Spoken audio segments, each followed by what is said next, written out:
Hi bio students. I am going to give you a short tutorial about how to use some databases to do some research. I'm sure you've done research in your history courses and English courses before, but science is a tiny bit different. I just want to give you a couple of helpful suggestions to do these searches. So, number one of the sites that I recommend is, and I've given you these links, is PubMed. This has a lot of really great, articles, review articles, science journals. There's even books on here which can be appropriate sometimes, depending on kind of what you're researching. Um, and it's really, really helpful whenever you're doing research in biology because there's a lot of free, really good information on here. And a lot of it is peer reviewed, or actually, I think everything on this site has to be peer reviewed. So, when you find something on here, it's going to be some good information. So, in order to start your search, I'm going to search antibiotic resistance, but if you are doing a review article, you may want to think about kind of which keywords would be helpful to get you to kind of some articles related to your research question.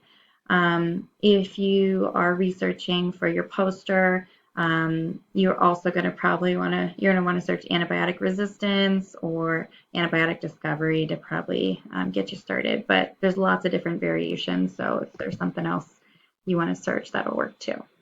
Okay. So when I search this, I start with about 46,000 or almost 47,000 results. That is a lot of results.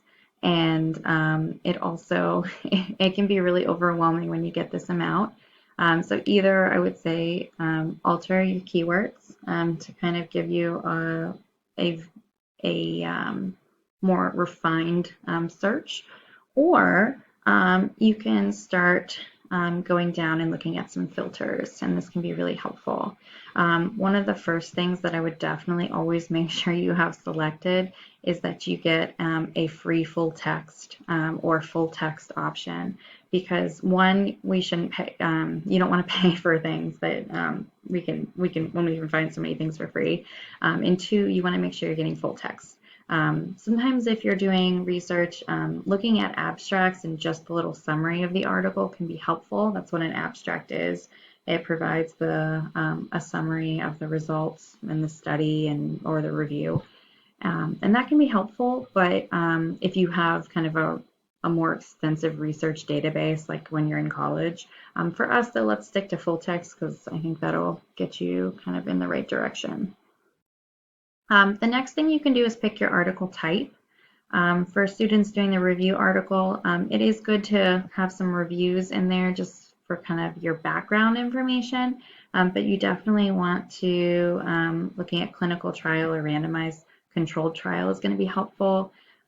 Students working on the post, if you're working on your poster, probably any of those would probably be fine. Books and documents can be okay, but it's also important to kind of make sure that you are minimizing based on the next factor. So the next factor that I would include is date. In science, picking something that is current is super important. We're always learning new things. We're building on past knowledge. So making sure something within the last 10 years is pretty critical. You can do things that are older if you're going to be talking more about like a historical perspective or you need a historical document, but keeping kind of current is pretty important. Even in the last 5 years, last single year, that's going to really narrow your results. And you can also do that here on this bar. And that can be really helpful for trying to find something that's kind of really right in the range that you want. Okay, so I am going to select review. And you can see now I'm down to like 2,000 results. I started with quite a few, so this is kind of a really good place to start. When I click on an article, it'll give me the title. It will give me some citation information, which is helpful. It'll say where it's from, and it'll provide you with an abstract. These abstracts are just summaries that are going to provide basically kind of an overall kind of what was the purpose of this article. Sometimes it'll give us kind of an overview of the data and conclusions. They're all a little different depending on like what kind you have, but generally this is a good place to start to get some basic information like, is this useful to me? Before you invest your time in looking at anything too close, any article specifically, like a lot closer, you want to read the abstract and get that summary.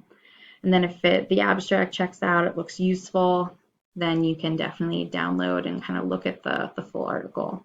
The figures are available here for you to look at a little closer.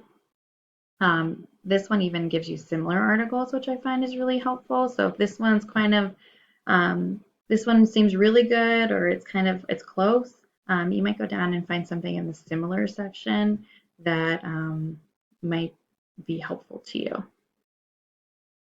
And then usually here are the links for the full text. Okay, so make sure you're picking free. You don't want to pay for something when there's so much research out there that you can pull from. Okay, and then you'll just click on it and download it and start taking notes and looking at it. When you're reading an article, one of the things that you're going to find, you'll find the title, you'll find the abstract, as I said, and then you're going to find a couple of sections. There's an introductory section. The introduction gives you background information, talks about some past research that's been done, kind of talks about past studies that this scientist is building upon or pulling from. And then this one, I think I picked a review article, so this one's going to go through and talk about some mechanisms and kind of reviewing current research before providing a conclusion where it kind of summarizes the big important points made through the review. I'm going to go back though. I'm going to pick something instead of picking review.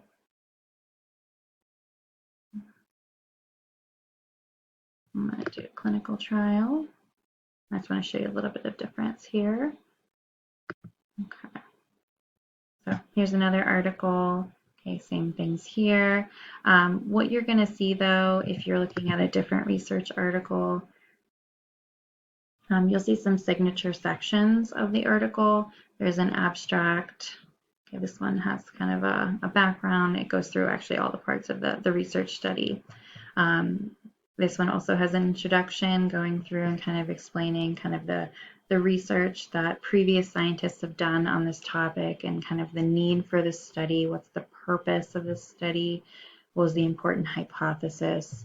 There's a materials and methods section. Sometimes it's just called methods, and this goes through and explains kind of how the study was carried out. If you are working on a poster, you are going to have similar sections put on a poster instead of a paper. There's the results section. This is where all the data is housed. So data tables. Okay. Might even be figures, some graphs or images. And then finally, the last section is the discussion, where the major conclusions are going to be shared about regarding this study. Okay, so that is PubMed, really great place to start. Another place that would be really helpful is JSTOR. This is another great place where you can do some searches. So